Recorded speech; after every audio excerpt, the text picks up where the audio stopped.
Hi children, welcome to my channel LK Illustrator Maths class. ഇന്ന് നമ്മൾ SSLCയിലെ first chapter arithmetic sequence page number 21ലുള്ള എത്രാമത്തെ question നമ്മൾ പഠിക്കാൻ പോകുന്നത് തേർഡ് ക്വസ്റ്റ്യൻ ആണ് കേട്ടോ. അപ്പോൾ തേർഡ് ക്വസ്റ്റ്യൻ നോക്കിയേ, fifth term of an AP is 38 and ninth term is 66. കണ്ടോ, അഞ്ചാമത്തെ പദം തന്നിട്ടുണ്ട്, 38 ആണ് തന്നിട്ടുള്ളത്. പിന്നെ എത്രയാണ്, നയൻത്ത് ടേം 66 തന്നിട്ടുണ്ട്. നമ്മളിവിടെ ഫൈൻഡ് ചെയ്യാൻ പറഞ്ഞിരിക്കുന്നത് എന്താണ്, 25th ടേമാണ് ഫൈൻഡ് ചെയ്യാൻ പറഞ്ഞിരിക്കുന്നത് കേട്ടോ. അപ്പോൾ നമുക്ക് ഫിഫ്ത്ത് ടേം എന്ന് പറഞ്ഞിട്ടുള്ളത് എത്രയാണ്, ഫിഫ്ത്ത് ടേം എന്ന് പറഞ്ഞാൽ 38 ആണ്. ഈ ഫിഫ്ത്ത് ടേമിനെ നമുക്ക് എങ്ങനെ എഴുതാം, A+4D എന്ന് എഴുതിക്കൂടെ? കാരണം നമുക്കൊരു ഫോർമുല പഠിച്ചിട്ടുണ്ട് അല്ലേ, അതുപോലെ എഴുതാം. ഇവിടെ എഴുതാം കേട്ടോ. അതായത് AN = A+N-1 × D എന്ന് പറഞ്ഞിട്ടൊരു ഫോർമുലയുണ്ട്. അപ്പോൾ AN എന്ന് പറയുന്നത് A5 ആണ് ഇവിടുത്തെ കേട്ടോ. അപ്പോൾ A5 ആണ്. അപ്പോൾ ഇവിടെ A+N-1 എന്ന് പറയുമ്പോൾ എന്ത് ചെയ്യുക, 5 - 1 × D എന്ന് പറയുക. അപ്പം നമുക്ക് ഇതിനെ എങ്ങനെ എഴുതാം, A+5 - 1 എത്രയാണ്, 4D. കണ്ടോ, അപ്പോൾ അതുകൊണ്ടാണ് അതിവിടെ ഇങ്ങനെ എഴുതി വെച്ചേക്കുന്നത്. ഓക്കെ, അപ്പോൾ ഇതെങ്ങനെ A+4D വന്നത് ഇതുപോലെ ചെയ്യുമ്പോഴാണ് കിട്ടിയിട്ടുള്ളത്. ഓക്കെ, ഇനി നമുക്ക് എന്താ തന്നിട്ടുള്ളത്, നയൻത്ത് ടേം ആണല്ലേ. സോ നയൻത്ത് ടേം എടുത്ത് എഴുതാം. നയൻത്ത് ടേം എത്രയാണ് തന്നിട്ടുള്ളത്, 66 ആണല്ലോ. അതിനെ ഇതുപോലെ തന്നെ ചെയ്തുകൂടെ? കണ്ടോ, AN = A+N-1 × D എന്നാണ് പറഞ്ഞിട്ടുള്ളത് അല്ലേ. അപ്പോൾ നമുക്കിവിടെ എന്താ എഴുതാം, A+, ഇവിടെ N-ൻ്റെ സ്ഥാനത്ത് N അല്ലേ, അപ്പോൾ 9. ഇവിടെ N-ൻ്റെ സ്ഥാനത്തോ ഇവിടെ 9 തന്നെയാണ് അല്ലേ, D. അപ്പോൾ നമുക്ക് എന്ത് കിട്ടും, A+8. കണ്ടോ, അപ്പോൾ നമുക്ക് ഈ നയൻത്ത് ടേമിന് വരെ നമുക്ക് എന്ത് എഴുതാം, A+8D = 66 ആണ് നമുക്കിവിടെ എഴുതാം ഇല്ലേ. അപ്പോൾ ചുരുക്കി പറഞ്ഞാൽ ഇത് നമുക്ക് കിട്ടിയൊരു ഫസ്റ്റ് ഇക്വേഷനാണ്, ഇത് നമ്മുടെ സെക്കൻഡ് ഇക്വേഷനാണ്. ഓക്കെ, അപ്പോൾ നമുക്ക് എന്ത് എഴുതാം, solve first and second equation. Okay, അപ്പോൾ നമുക്ക് ഫസ്റ്റ് ഇക്വേഷൻ എന്താണെന്ന് വെച്ചാൽ A+4D = 38 ആയിരുന്നു നമ്മുടെ ഫസ്റ്റ് ഇക്വേഷൻ അല്ലേ.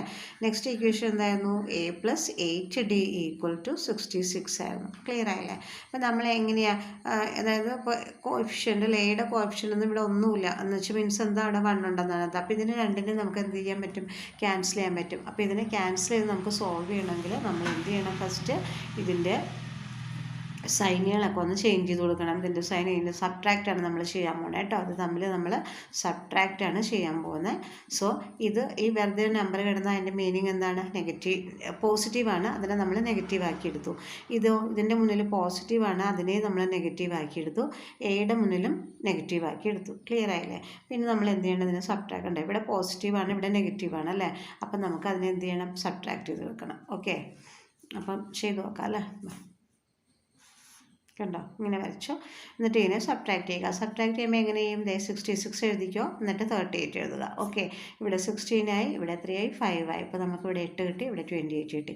പക്ഷേ 66ന് മുന്നിൽ ഒരു മൈനസ് ഉള്ളതുകൊണ്ട് ആൻസറിലും എന്ത് വരും, മൈനസ് തന്നെ ഇട്ട് കൊടുക്കുക. ഓക്കെ, അതായത് ഇതിൽ വലുതാരാ, 66 അല്ലേ. അപ്പോൾ 66ന് മുമ്പിൽ മൈനസ് ആണ്, സോ ആൻസറിൽ നമുക്ക് മൈനസ് വേണം. ഇനി നോക്കിയാൽ ഇവിടെ നെഗറ്റീവും പോസിറ്റീവാണ്, 4ഉം 8ഉം ആണ്. സോ ഇതിനെ എന്ത് ചെയ്യണം, നമുക്ക് സബ്ട്രാക്ട് ചെയ്യണം അല്ലേ. പോസിറ്റീവും നെഗറ്റീവും വന്ന്, അപ്പോൾ എന്താ നമ്മൾ ചെയ്യേണ്ട, സബ്ട്രാക്ട് അല്ലേ ചെയ്യേണ്ടത്. അപ്പോൾ നോക്കിയാൽ ഇത് തമ്മിൽ സബ്ട്രാക്ട് ചെയ്യുമ്പോൾ എത്ര കിട്ടി നമുക്ക്, 4D. പക്ഷേ 4D ആണെങ്കിൽ അതിൻ്റെ മുന്നിൽ 8ൻ്റെ മുന്നിൽ 8ആണ് വലുത്, 8ൻ്റെ മുന്നിൽ മൈനസ് ഉള്ളതുകൊണ്ട് ഇവിടെ -8. ഇത് രണ്ടും എന്തായി, കട്ടായിപ്പോയി. ഓക്കെ, അപ്പോൾ നമുക്ക് ഇനി ഇതും കട്ടായി പോകും കേട്ടോ. ഈക്വലിൻ്റെ അപ്പുറമുള്ള നെഗറ്റീവ് സൈനുകൾ കട്ടായി പോകും. അപ്പോൾ നമുക്ക് 4D = 28 നമുക്കിവിടെ കിട്ടി അല്ലേ. ദെർഫോർ D = എന്ത് വരും, ഈ 28. ഇത് 4 × D എന്നാണ് എൻ്റെ മീനിങ്. സോ ട്രാൻസ്പോസ് ചെയ്യുമ്പോൾ ഇത് ഡിവിഷനായിട്ട് മാറും. നമുക്ക് എന്ത് കിട്ടും, 7 കിട്ടും. കണ്ടോ, അപ്പോൾ നമുക്ക് ഡിഫറൻസ് നമുക്ക് 7 കിട്ടി. പക്ഷേ നമുക്ക് 25th ടേം കാണണമെന്നുണ്ടെങ്കിൽ നമുക്ക് ഒരാളും കൂടി വേണം. ആരായിരിക്കണം അത്, A എന്നുള്ള ഒരെണ്ണം കൂടി വേണം അല്ലേ, A. അപ്പോൾ എയുടെ വാല്യൂ കണ്ടുപിടിക്കാൻ വേണ്ടിയിട്ട് നമ്മുടെ ഇക്വേഷൻ 1 ആരായിരുന്നു, ഇതേ കണ്ടോ, A+4D = 38. അപ്പോൾ നമുക്ക് Dയുടെ വാല്യൂ ഇപ്പോൾ കിട്ടിയല്ലോ, × 7. അപ്പോൾ ഈ Dയുടെ സ്ഥാനത്ത് ആ 7 സബ്സ്റ്റിറ്റ്യൂട്ട് ചെയ്ത് കൊടുക്കുക. അപ്പോൾ നമുക്ക് ആ ഇക്വേഷൻ ഒന്നുകൂടി എടുത്തെഴുതാം അല്ലേ. A+4D = A+4D = 38 ആയിരുന്നു. ഓക്കെ, അപ്പം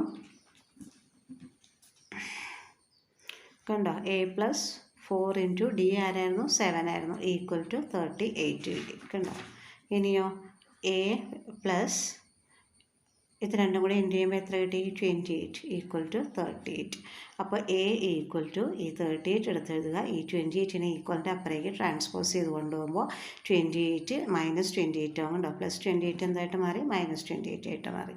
അപ്പോൾ നമുക്ക് എ ഈക്വൽ ടു എന്ത് കിട്ടും? ഇത് റെഡ്യൂസ് ചെയ്യുമ്പം 38 നിന്ന് 28 റെഡ്യൂസ് ചെയ്ത് എത്രയാണ്? 10 അല്ലേ? കണ്ടോ, എയുടെ വാല്യൂ നമുക്ക് 10 കിട്ടി. ഇനി നമുക്ക് എന്ത് കണ്ടുപിടിക്കുക? നമ്മുടെ 25th ടേം കണ്ടുപിടിക്കണം. അപ്പോൾ നമുക്കത് ചെയ്യാം. ഇതേ ഇവിടെ എഴുതാം കേട്ടോ. ഇത് കഴിഞ്ഞിട്ടുള്ള പോർഷൻ ഇവിടെ എഴുതാണ്. അപ്പോൾ 25th ടേമാണ് ഇനി നമ്മളോട് കണ്ടുപിടിക്കാൻ പറഞ്ഞിട്ടുള്ളത്. ഇതിൻ്റെ ഇക്വേഷൻ എന്ത് തന്നെയാണ്? A plus n minus 1 into D ആണ് ഇതിൻ്റെ ഇക്വേഷൻ അല്ലേ. അപ്പോൾ നമുക്ക് എന്ത് എഴുതാം? ഇവിടെ എ എൻ എന്നുണ്ട് കേട്ടോ. A n equal to a plus n minus 1. അപ്പോൾ എ എന്നിൻ്റെ സ്ഥാനത്ത് നമുക്ക് A25 എന്ന് എഴുതാം. ക്ലിയർ ആയോ? ഇനിയോ ഈക്വൽ ടു എ നമുക്കറിയാലോ. എത്രയാണ് നമുക്കിവിടെ തന്നിട്ടുള്ള എ എന്ന് പറഞ്ഞാൽ? എ കിട്ടിയത് അതാ ഇവിടെ കിടക്കുന്നു, 10. കണ്ടോ, അപ്പോൾ 10 പ്ലസ്, അപ്പോൾ എക്ക് പകരം നമ്മളിവിടെ എന്തെഴുതി?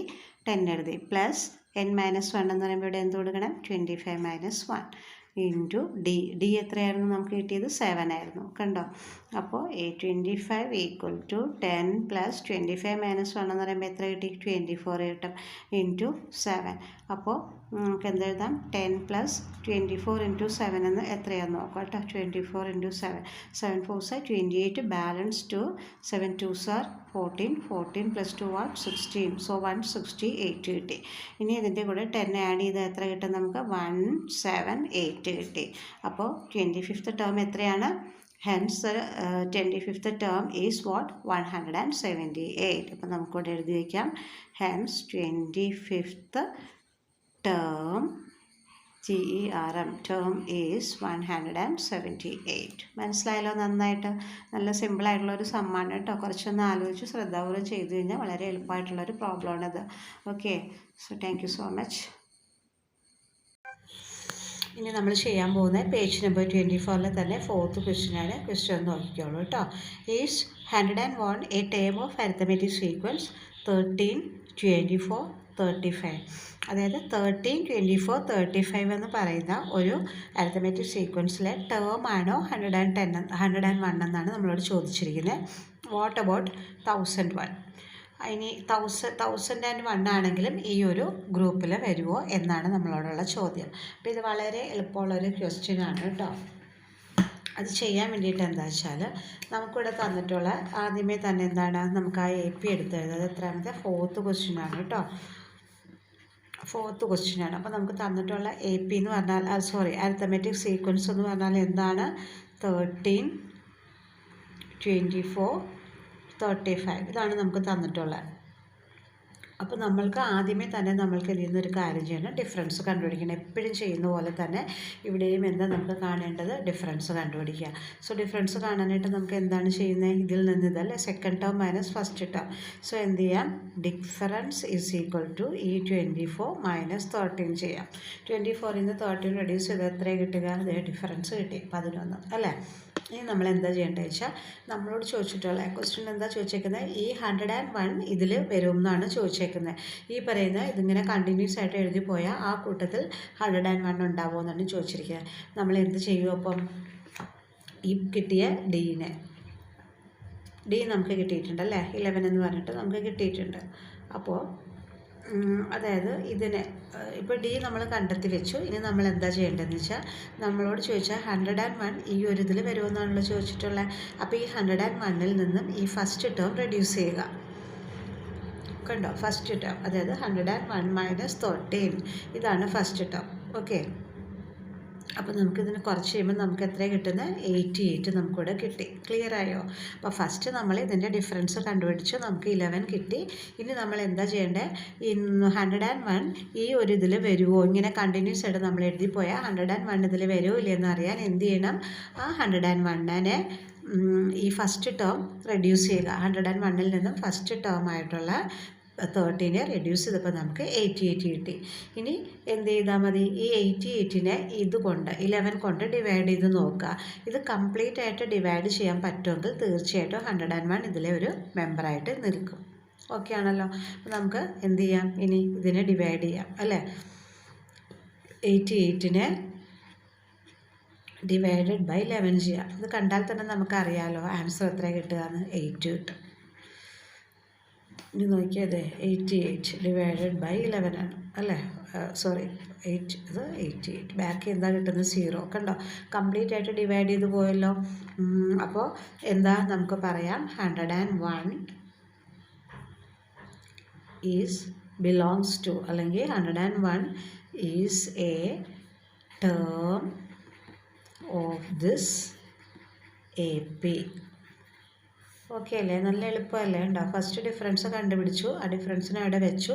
അതിനുശേഷം ഈ 101 ഇതിലെ മെമ്പർ ആണോ എന്ന് അറിയാൻ വേണ്ടി 101ൽ നിന്ന് ഫസ്റ്റ് ടേം റെഡ്യൂസ് ചെയ്തപ്പോൾ ഒരു ആൻസർ കിട്ടി. ആ ആൻസറിനെ ഡിഫറൻസ് ആയിട്ടുള്ള 11 കൊണ്ട് ഡിവൈഡ് ചെയ്തു. അത് കംപ്ലീറ്റ് ആയിട്ട് ഡിവൈഡ് ചെയ്ത് പോയി കഴിഞ്ഞാൽ തീർച്ചയായിട്ടും എന്തായിരിക്കും, 101 ഈ ഒരു ഗ്രൂപ്പിൽ വരുന്നൊരു നമ്പർ ആയിരിക്കും. ഇനി നമ്മളോട് 1001നെ കുറിച്ചാണ് ചോദിച്ചിട്ടുള്ളത് അല്ലേ. അപ്പോൾ സെയിം പോലെ തന്നെ ചെയ്താൽ പോരെ. നമുക്ക് കിട്ടിയിട്ടുള്ള AP എത്രയാണ്, 13, 24, 35 ഇങ്ങനെയായിരിക്കും പോകുന്നത്. അപ്പോൾ ഇവിടെ പോലെ തന്നെ എന്ത് ചെയ്താൽ മതി, ഇതുപോലെ തന്നെ 1001ൽ -13 ചെയ്യുക.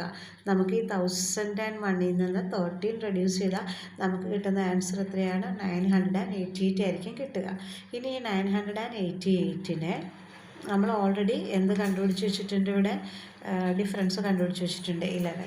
സോ ഈ 988നെ ആ ഡിഫറൻസ് ആയിട്ടുള്ള 11 കൊണ്ട് ഡിവൈഡ് ചെയ്ത് നോക്കുക. കംപ്ലീറ്റ് ആയിട്ട് ഡിവൈഡ് ചെയ്താൽ ഇതും ഈ പറഞ്ഞ 1001ഉം ഇതിലൊരു മെമ്പറായിട്ടായിരിക്കും വരുന്നത്. അപ്പം നമുക്കിതിനെ ഡിവൈഡ് ചെയ്ത് നോക്കാം. 988നെ 11 കൊണ്ട് ഡിവൈഡ് ചെയ്യുമ്പോൾ നമ്മൾ 8 എടുക്കാം. സോ ഇവിടെ 88 കിട്ടി. ഇവിടെ എന്താ, 108 കിട്ടി. ഇനി ഇതിൽ 9, 11 × 9 ചെയ്താൽ ഇവിടെ എത്ര കിട്ടുന്നത്, 99. ഇത് റെഡ്യൂസ് ചെയ്താലോ വീണ്ടും 9, ഇത് പോവില്ല അല്ലേ, കംപ്ലീറ്റ് ആയിട്ട് പോകുന്നില്ല. അപ്പോൾ നമ്മൾക്ക് എന്ത് പറയാം, this 1001 is not included in this AP എന്ന് നമുക്ക് പറയാനായിട്ട് സാധിക്കും. 1001 is not included in this AP. Clear ആയില്ലേ അത്. അപ്പം ഇത്ര ഉള്ളൂ കേട്ടോ. ഇതൊക്കെ പരീക്ഷയ്ക്ക് വരാൻ വളരെ ചാൻസ് ഉള്ള ക്വസ്റ്റ്യനാണ്. അപ്പോൾ നന്നായിട്ട് പഠിച്ചോളുക. മുകളിൽ എങ്ങനെയാണോ നമ്മൾ കണ്ടെത്തിയത്, ആദ്യം ഡിഫറൻസ് കണ്ടു, എന്നിട്ട് 101ൽ നിന്ന് ഫസ്റ്റ് ടേം റെഡ്യൂസ് ചെയ്തു, ഒരു ആൻസർ കിട്ടി. ആ ആൻസറിനെ നമ്മുടെ ഡിഫറൻസ് കൊണ്ട് ഡിവൈഡ് ചെയ്തു. കംപ്ലീറ്റ് ആയിട്ട് ഡിവൈഡ് ചെയ്താൽ തീർച്ചയായിട്ടും ആ ടേം, അവർ ക്വസ്റ്റ്യനിൽ പറഞ്ഞിരിക്കുന്ന ടേം ഇതിലൊരു ടേം ആയിരിക്കും. ഇനി അടുത്തത് വന്നിട്ട് 1001 ആണ് പറഞ്ഞിട്ടുള്ളത്. പക്ഷേ 1001നെ ഫസ്റ്റ് ടേമിൽ നിന്ന് റെഡ്യൂസ് ചെയ്യുമ്പോൾ ഒരു ആൻസർ കിട്ടി. ആ ആൻസറിനെ നമ്മുടെ ഡിഫറൻസ് ആയിട്ടുള്ള 11 കൊണ്ട് ഡിവൈഡ് ചെയ്തപ്പോൾ നമുക്ക് കൃത്യമായിട്ട് പോയില്ല, റിമൈൻഡർ വന്നു. അതുകൊണ്ട് തന്നെ ഇതിൽ എന്താവില്ല, മെമ്പർ അല്ല. ക്ലിയർ ആയല്ലോ. ആ ലിസ്റ്റ് ഓഫ് നമ്പേഴ്സിൽ, അതായത് ഈ ലിസ്റ്റ് ഓഫ് നമ്പേഴ്സിൽ 1001 വരില്ല. ഓക്കെ. സോ ഇത് കാണുന്ന കുട്ടികളൊക്കെ വീഡിയോ ഇഷ്ടപ്പെട്ട് കഴിഞ്ഞാൽ ലൈക്ക്, ഷെയർ, സബ്സ്ക്രൈബൊക്കെ ചെയ്യുക കേട്ടോ. Thank you.